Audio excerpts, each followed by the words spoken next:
Hey guys, it's everyone's favorite time of the week. It is Beard Watch 2013, and it is starting to get pretty freaking luscious. And for those of you that decide you want the other part too, I guess it's also weekly recaps. But before we get to the recaps, let's go ahead and show some love to one of our sponsors. And before we do that, let's check in with our Blackie weather forecaster, Ollie Williams. Ollie, how's it looking out there? It's raining sideways. Sounds rough, Ollie. You have an umbrella? Well, where is it? Inside out, 2 miles away. Is there anything we can do for you? Bring me some soup. What kind? Thanks, Ollie.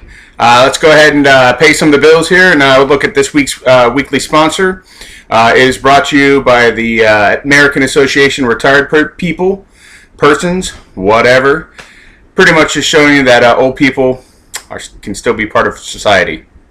Useful parts of society.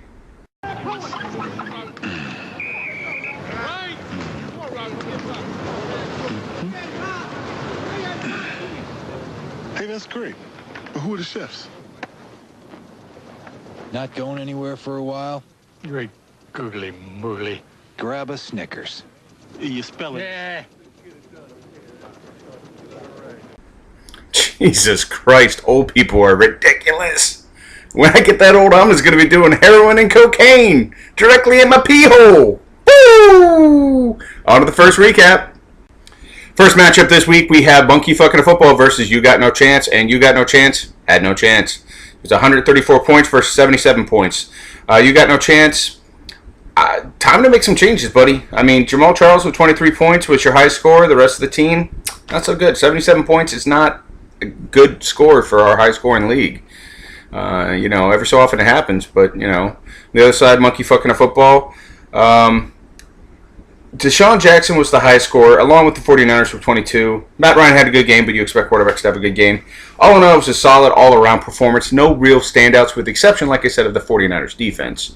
22 points is pretty studly. Rumor has it that the Monkey Fucking a Football likes to party, so eventually this will probably catch up to him this season as he's going to start making some bad choices. I don't know.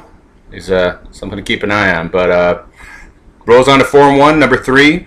Tied a 3-way tie for the best record in the league, so keep an eye on them. Things may be coming.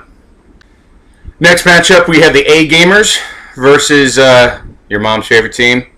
I think my mom's changed teams now, because after your first week win, 4-game losing streak, it's not the type of streak you want to go. If you don't start turning some stuff around, you might find yourself out of the playoffs pretty damn early in the season. I mean, you're not there yet, but you don't want to get there. A Gamers, 53 points from Tony Romo. I'm going to go ahead and repeat that because I didn't believe it when I read it. 53 points from Tony Romo. I didn't think Tony Romo was going to get 53 points combined all season. Yeah. Wow. All I can say is wow to Tony Romo. Rest of the team, did okay. 18 from Josh Gordon, and Tony Gonzalez had 19. 145 points for the A Gamers. Tony Romo pretty much took him over the top. Wow, Tony Romo. On the other side, your mom's favorite team, 23 points from Terrell Pryor, who used to be a Buckeye. So if you had won with Terrell Pryor, you were going to actually get a 50-point deduction for having him on your team. This was established years before you joined the league. Any Ohio State player that wins, especially Terrell Pryor, gets an automatic, kick to the dick, which is a negative 50-point sway. So, just letting you know, just for the future. 25 points from Fred Jackson. All in all, no real great plays this week. No real studs this week, but, might keep it up. It's bound to turn around sometime, buddy.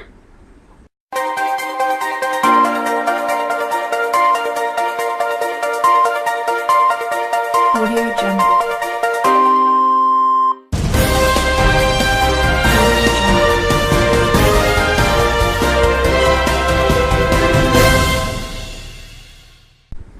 Breaking news, guys, as we end up on Cat Watch 2013. After last week's debacle with Sean and the cat, all of us are wondering, what's next? Will he buy himself a ferret? Will he buy himself a cat? Another cat. And be the old cat guy instead of the cat lady? Sources inside the Moran house inform me that if Sean gets more cats or does more weird shit with the cats, he will be throat punched. My sources cannot be revealed, so we're going to have to go with that. Or leave it at that.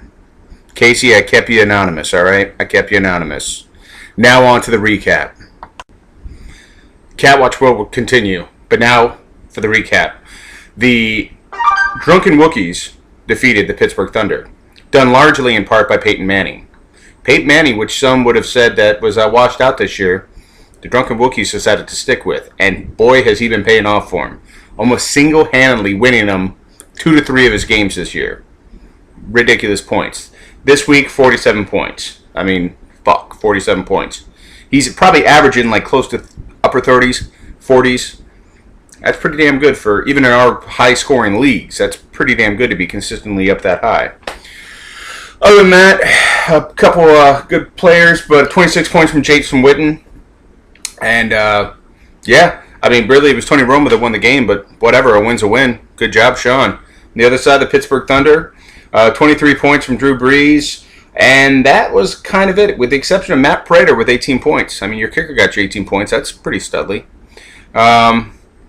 Thunder lost again. Sorry, buddy. And the fucking Drunken Wookiees are on a 3-game winning streak, 4-1. Overall, I believe he is number 1 in the league. And there's 2 other teams that have the same record, so keep an eye on him. He hasn't quite established himself as the front runner, but he's up there. So good job, guys. Next matchup, we have the Ballbusters versus the Noobs.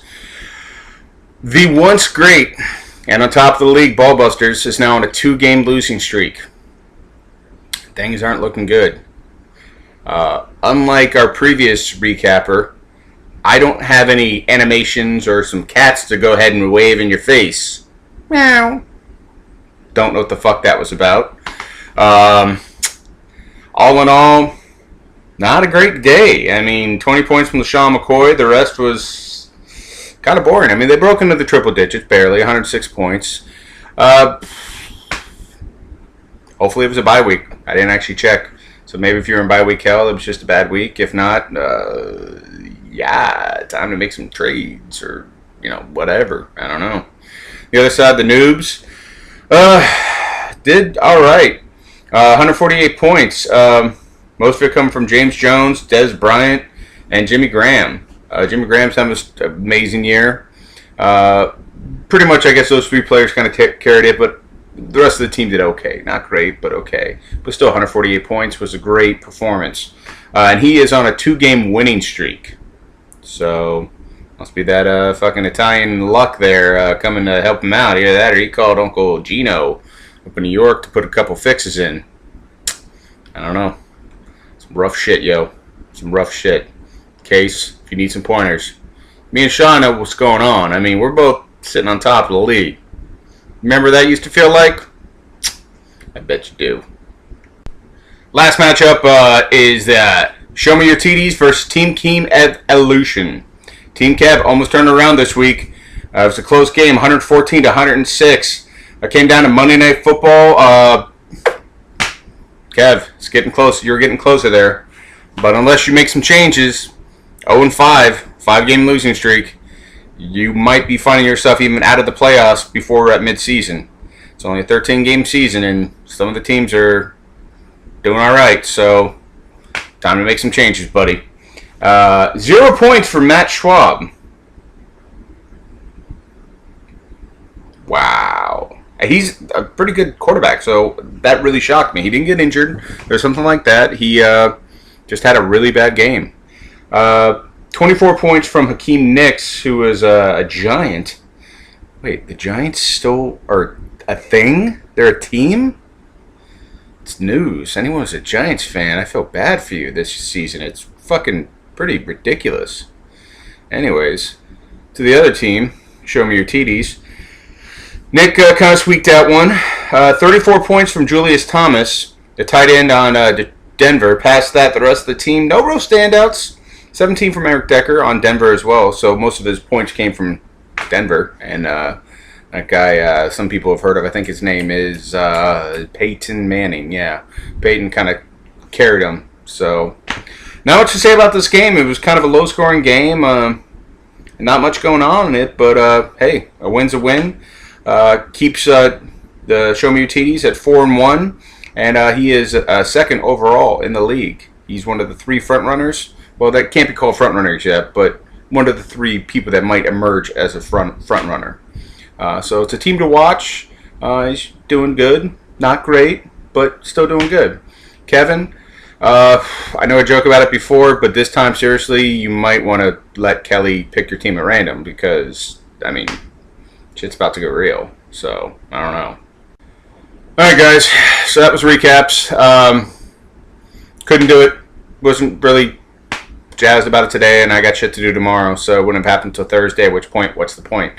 So if I don't get it up tonight, then, awesome. So next week, hopefully, will be better.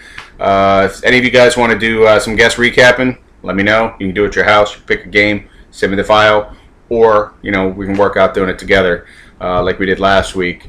Really, I'm expecting Casey. I'm expecting Nick to both jump on this. Joe, people probably want to put a fucking face to your dago ass, and we might be able to get the Pittsburgh Thunder here in about a month to do some guest recapping. So we'll see what happens. Peace.